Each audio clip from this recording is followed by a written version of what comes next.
ایک بار حضرت ابراہیم علیہ السلام نے اپنے بیٹے حضرت اسماعیل علیہ السلام سے فرمایا، اے میرے بیٹے، میں نے خواب دیکھا ہے کہ میں تمہیں ذبح کر رہا ہوں، اب تم دیکھ لو کہ تمہاری کیا رائے ہے۔ حضرت ابراہیم علیہ السلام نے یہ اس لیے کہا تھا کہ ان کے بیٹے کو ذبح ہونے سے ڈر نہ لگے اور اللہ پاک کے حکم پر عمل کرنے کے لیے رغبت کے ساتھ تیار ہو جائیں۔ یہ سننے کے بعد حضرت اسماعیل علیہ السلام نے عرض کی، اے میرے باپ، آپ وہی کریں جس کو آپ کو اللہ نے حکم دیا ہے۔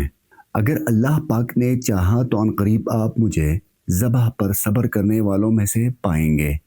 ادھر حضرت ابراہیم علیہ السلام اپنے بیٹے حضرت اسماعیل علیہ السلام کو ذبح کرنے کے لیے چلیں تو شیطان ایک مرد کی شکل میں حضرت ہاجرہ رضی اللہ تعالیٰ عنہ کے پاس آیا اور کہنے لگا کہ آپ جانتی ہے کہ حضرت ابراہیم علیہ السلام آپ کے صاحبزادے کو لے کر کہاں گئے ہیں؟ آپ رضی اللہ تعالیٰ عنہ نے فرمایا، وہ اس گھاٹی میں لکڑیاں لینے کے لیے گئے ہیں۔ شیطان نے کہا، خدا کی قسم ایسا نہیں ہے، وہ تو آپ کے بیٹے کو ذبح کرنے کے لیے گئے ہیں۔ حضرت ہاجرہ رضی اللہ تعالیٰ عنہ نے فرمایا، ہرگز ایسا نہیں ہو سکتا، وہ اپنے بیٹے پر شفقت اور بڑا پیار کرتے ہیں۔ شیطان نے کہا، ان کا گمان یہ ہے کہ انہیں اللہ پاک نے اس بات کا حکم دیا ہے۔ حضرت ہاجرہ بولی، اگر انہیں اللہ پاک نے حکم دیا ہے تو پھر اس سے اچھی اور کیا بات ہو سکتی ہے کہ وہ اپنے رب کے حکم پر عمل کریں۔ یہاں سے نامراد ہو کر شیطان حضرت اسماعیل علیہ السلام کے پاس پہنچا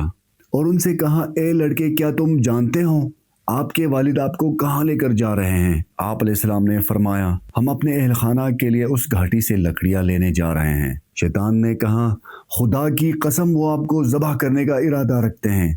اس پر آپ علیہ السلام نے فرمایا، وہ اس چیز کا ارادہ کیوں رکھتے ہیں؟ شیطان نے کہا، ان کے رب تعالیٰ نے انہیں یہ حکم دیا ہے۔ اس پر حضرت اسماعیل علیہ السلام نے فرمایا، پھر تو انہیں اپنے رب کے حکم پر عمل کرنا چاہیے۔ جب شیطان نے یہاں سے بھی منہ کی کھائی تو حضرت ابراہیم علیہ السلام کے پاس پہنچے اور کہنے لگا، اے شیخ، آپ کہاں جا رہے ہیں؟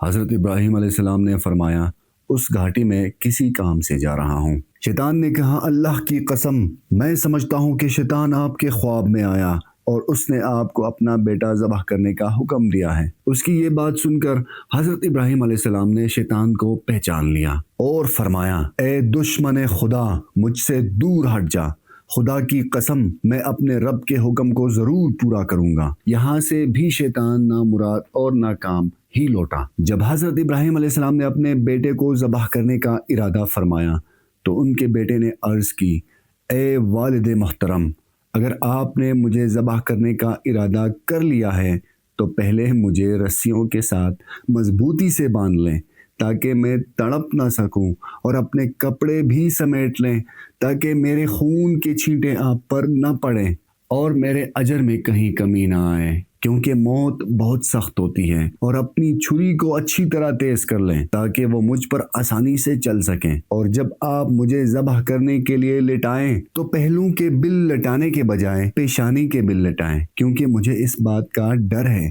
کہ جب آپ کی نظر میرے چہرے پر پڑے گی تو اس وقت آپ کے دل میں رقت پیدا ہوگی، اور وہ رقت اللہ پاک کے حکم پر عمل اور آپ کے درمیان حائل ہو سکتی ہے۔ اور اگر آپ مناسب سمجھیں تو میری قمیض میری ماں کو دے دیں تاکہ انہیں تسلی ہو اور انہیں مجھ پر صبر آ جائے۔